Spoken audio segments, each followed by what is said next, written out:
Hello, viewers all over the world. Today we are in the kingdom of Irrua, precisely in Ubohari, and we came to meet a chief, a high chief, who understands the history of Esa, the history of Irrua, and the history and the importance of Kola Nut and its breaking and all that. Today we are here to find out some hidden truths that have not been available to very many people. You see, people have been having a kind of misconception, misunderstanding on what exactly Irua is to Eastern land. And you see, if we don't know our history, we are bound to suffer a repeat of what is bad to us, and maybe in the future we'll face the consequences. This is the reason we are so happy today that we have someone who is versed in all those history, culture, and tradition, who will be opening so many closed doors to us, closed doors against knowledge that have been closed, that will be opened for you and I to tap from the weight of wisdom that are imbibed in him. Your host, Sunday Aimare Inegbeduse, will be doing the anchoring along with my co-presenter. Osara Juice. Yeah. So today we'll be doing justice to what we just said. Now, before we start, the first thing is to do our formal introduction. Sir, we are so happy having you with us here today, sir. We'll be glad to you self-introduction, sir. The first thing is your self-introduction. My names are High Chief Thomas Agemelo Omohimoria, the Ogeworo of Irrua Kingdom. Thank you very much, sir. My High Chief. Yeah, sir, I want us to start with the history of Irrua. Give us a brief history, or give us the total breakdown of how Irrua came to Isanasa. Now, Irrua started as far back as 1399 when the Esan name started. The seventh Oba Udagbedo lost his first son those days and called up all Benin to come and join him to mourn the dead child. Then there is also law that time which the Oba introduced, that when they are mourning the dead son, nobody should do sex a woman, even his wife. Nobody should be eating at random unless he's giving order to eat. The moat surrounding Benin.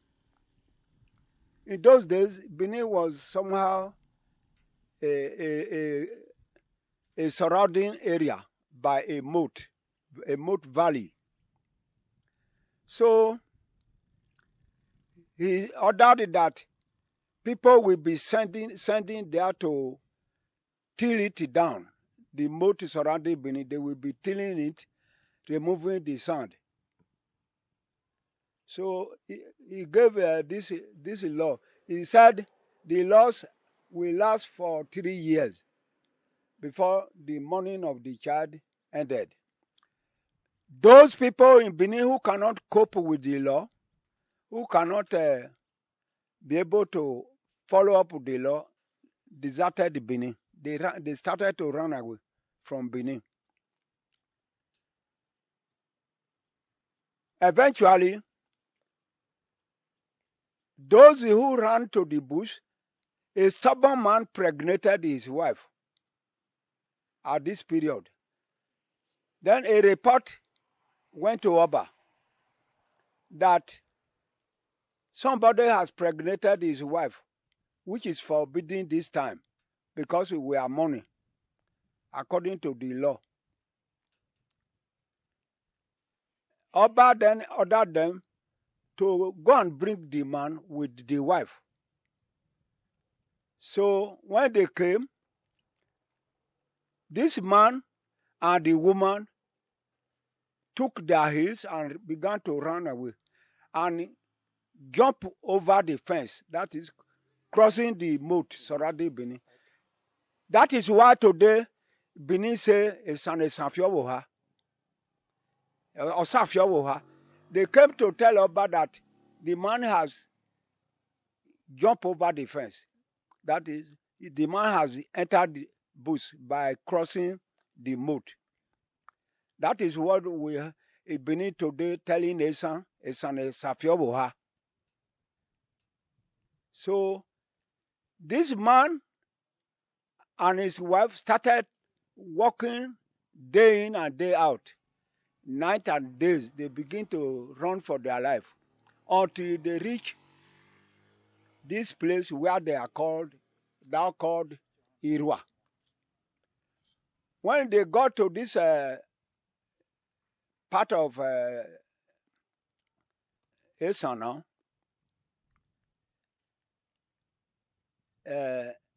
they slept in the night.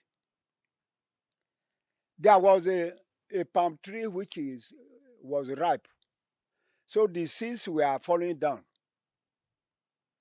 When they slept, when daybreak, they discovered that the palm tree under which they slept is ripe, and they got the seeds. When they look at the seeds, they say, this place is very fertile. They will dwell in this place. Then this man started to erect shade, doing structure. He told the wife, they will no more be passing here, they will be here. So they were there. While this woman is under consumption. After some time, this woman delivered a man. And when this woman delivered, they now sent for them to come home, that the 3 years has ended, they should come home. Yes, they come back to Benin. And the man now gave the child a name, Irrua. Irrua, I'm no more coming. Okay. That is how Irrua name. Irrua. Okay.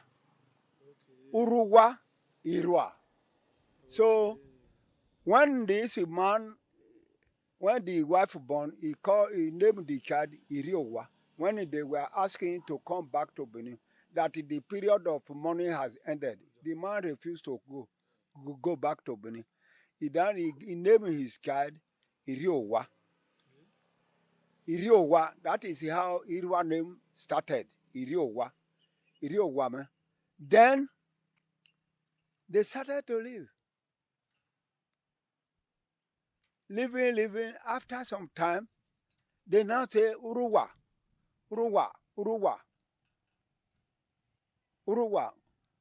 When a white man came in 1900, when the Europeans, colonial, they started come to Isha in 1900, they now say Irrua, Opogi, Ubiaga, Ubiaza, Ubiaga, Upozi, Opogi. Because you couldn't pronounce it very well. Yes, Egu, Ehale, Egu, Ogwaha, Ugboha. Ebo Kimi, Ewo Himi. Ebo Isa, Ewosa. They started, the Europeans started to change the names. They changed Irrua, Urua to Irrua. That is how Irrua is called today, Irrua. It's Irrua or Irrua. So that is how Irrua came. Thank you very much, sir. We are so happy for this deep explanation.